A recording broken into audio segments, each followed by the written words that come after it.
The crumpled hotel receipt in my hand felt like a live wire. My knuckles were white, pressed against the steering wheel. An anonymous photo, a selfie from his hotel room, a woman's blurry shape behind him, had led me here. He had claimed to be at his mother's, fixing a clogged drain. His story, a weak collection of half-truths, was falling apart quickly. I felt my breath catch. He had called me baby just last night, his voice soft on the phone. Now, the smell of expensive perfume hung in the empty hotel lobby, a cruel reminder of her. I swallowed hard, the metallic taste of fear filling my mouth. I had spent a year trying to please him, a shadow at the edge of his life. My therapist's words echoed, "Self-love is the only real basis." Today, that basis felt like quicksand. The valet, a young man with a friendly smile, jogged up. "Can I help you, ma'am?" he asked, his voice cutting through my worry. I gripped the receipt tighter. "No, just waiting," I managed, the lie catching in my throat. Later that week, the first solid proof hit at the Blue Fin Bistro in Bethesda. The place was modern, buzzing with the sound of silverware and quiet business talks. He had suggested a makeup dinner. I wore the dress he liked, a desperate attempt to save something. Then I saw it. A tiny, almost invisible smudge of dark red lipstick on his clean white collar. It wasn't mine. My stomach dropped. I excused myself to the restroom, the elegant tiles blurring. My hands shook as I took out my phone, snapping a quiet picture.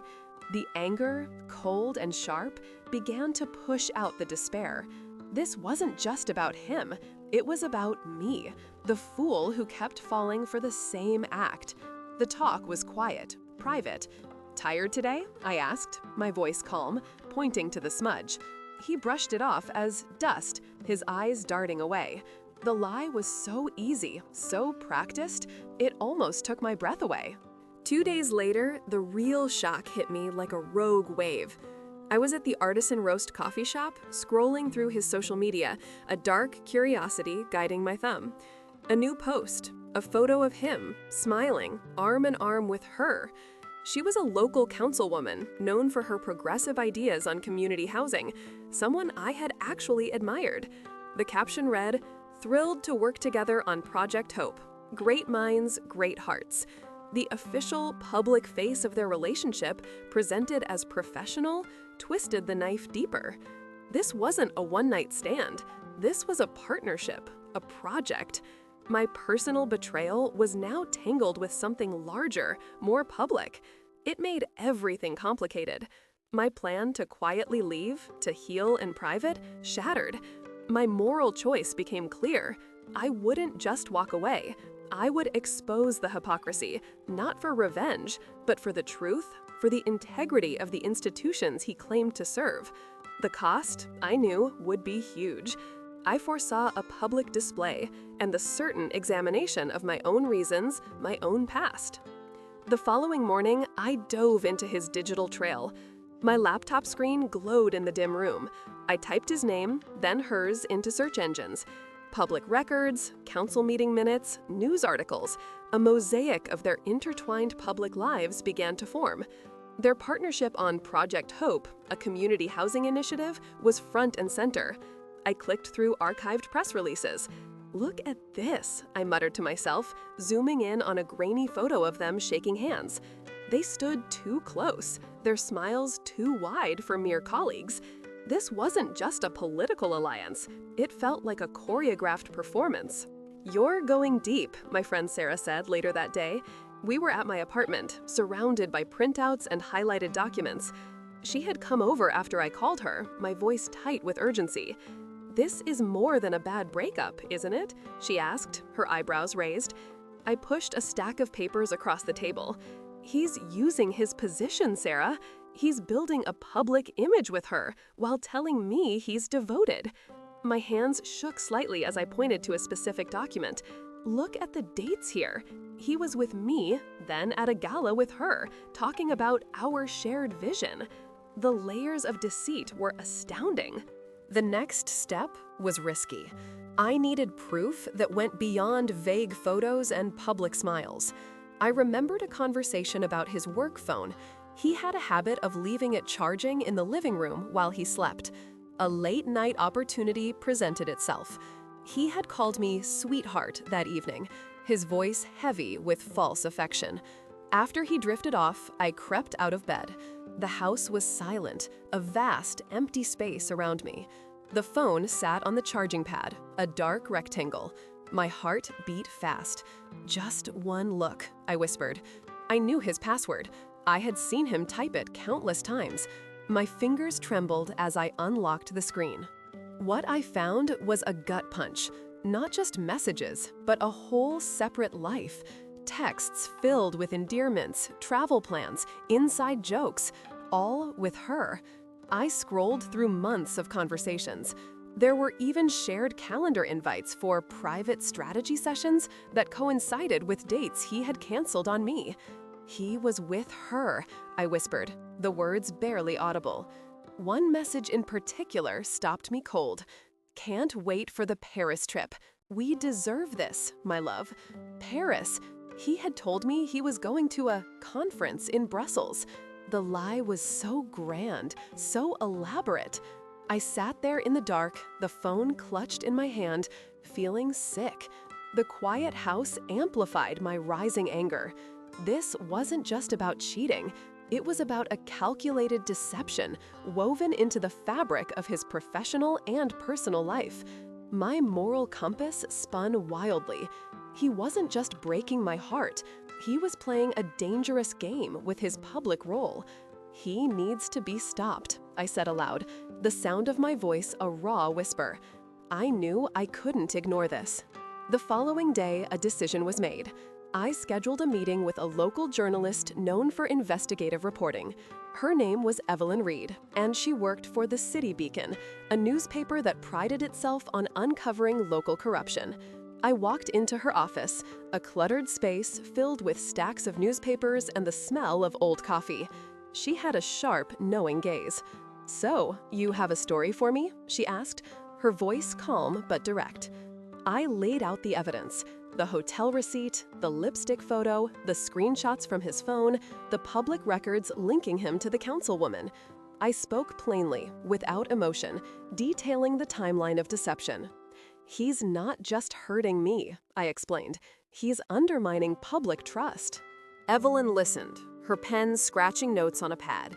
She didn't interrupt, just watched my face.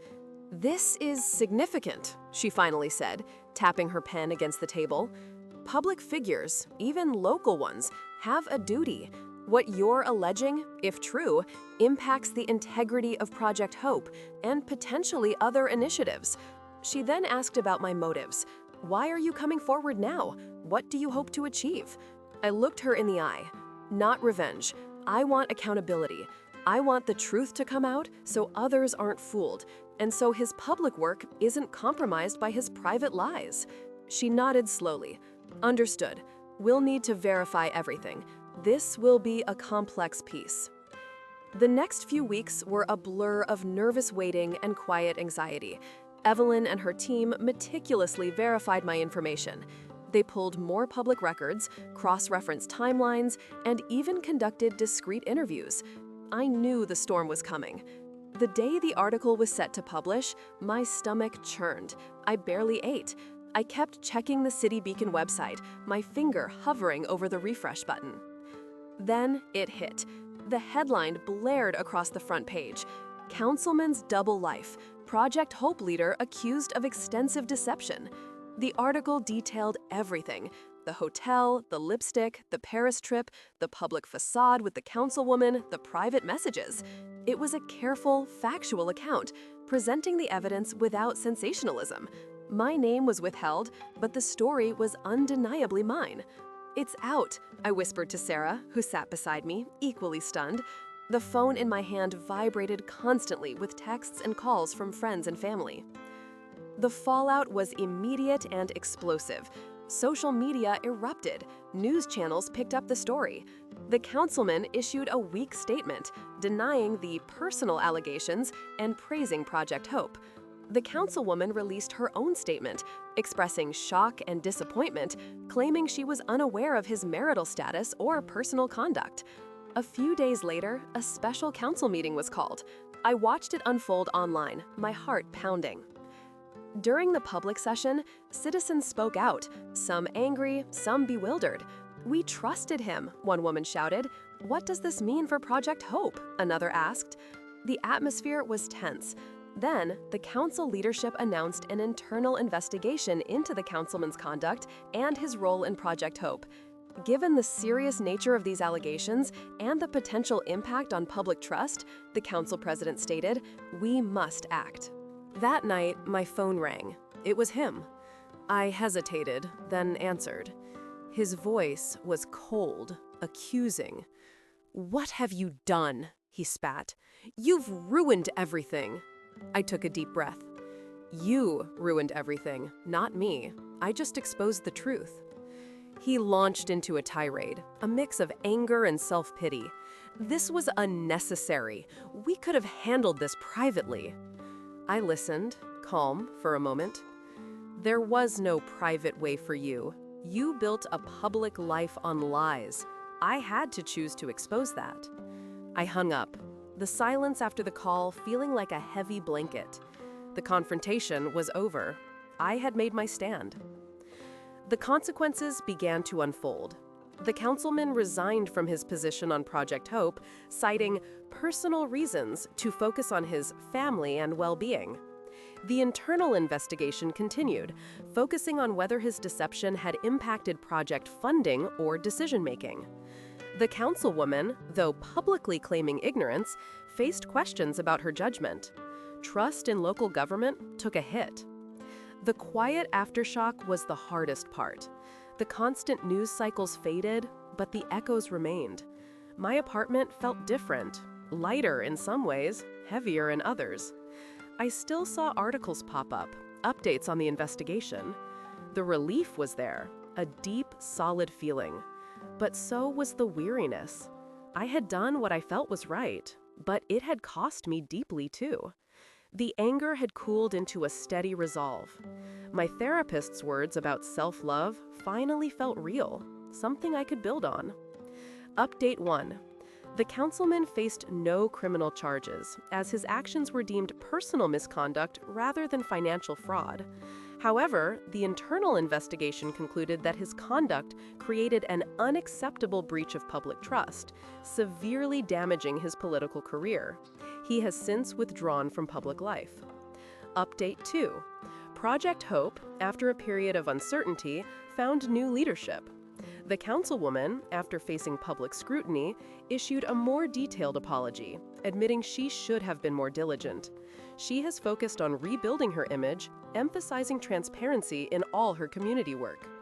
The weight of his past actions finally crushed him. The city council meeting, held in the cavernous main hall, was packed. Every seat was taken. People even stood in the back. I sat near the front, a quiet observer. Evelyn, the reporter, sat beside me. "Are you ready for this?" she murmured. I just nodded. My stomach clenched, but I felt a strange calm. The council president called the meeting to order. The air crackled with anticipation. This was the moment. The internal investigation findings would be presented. Councilman Davies sat at the center table, looking pale. His usual confident smirk was gone. He picked at his fingernails. The lead investigator, a no-nonsense woman with sharp eyes, stepped to the podium. She began to speak. Her voice was steady and clear. She laid out the facts. Our investigation found a pattern of deliberate misrepresentation by Councilman Davies. She explained how he used Project Hope funds. Not for personal gain, she clarified, but he exploited the project's reputation. He used it to bolster his public image. He did it while maintaining a secret personal life. The investigator showed emails. They showed him directing Project Hope staff. He told them to manage his personal calendar. He had them schedule meetings with his private contacts. These contacts, she explained, were the women he was seeing. He blurred the lines between his public duty and his private affairs. This created a conflict of interest. It also created a vulnerability for the project. Then came the public testimony. A former Project Hope volunteer spoke. He made us believe he was a devoted family man. She sounded heartbroken. He always talked about his wife, the councilwoman. Another woman, a former Project Hope donor, stood up. I feel deceived, she stated simply. Her voice was firm. My donations were meant for the community, not for personal cover-ups. The council president looked at Davies. Councilman Davies, do you have a statement? Davies cleared his throat. He mumbled something about misunderstandings and personal challenges. He tried to deflect. My intentions for Project Hope were always pure.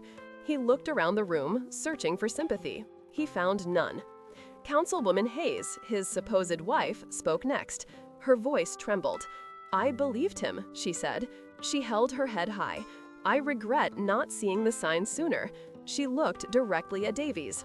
Your actions betrayed not just me, but the trust of this entire city. Her words cut through the room. The council moved to a vote.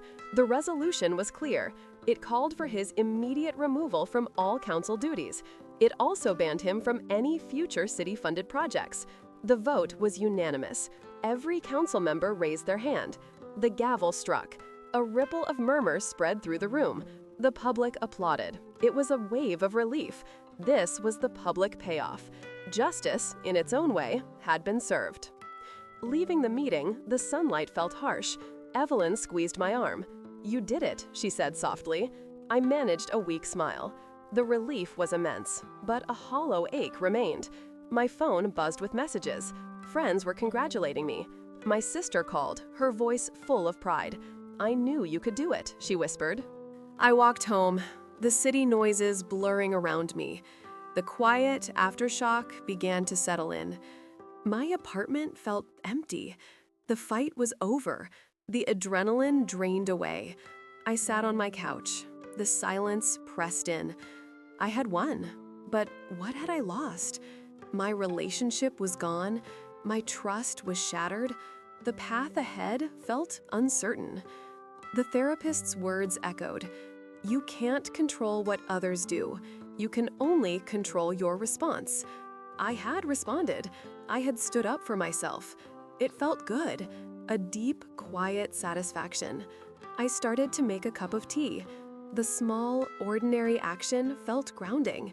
The world still turned. Life went on. I would rebuild. I had to.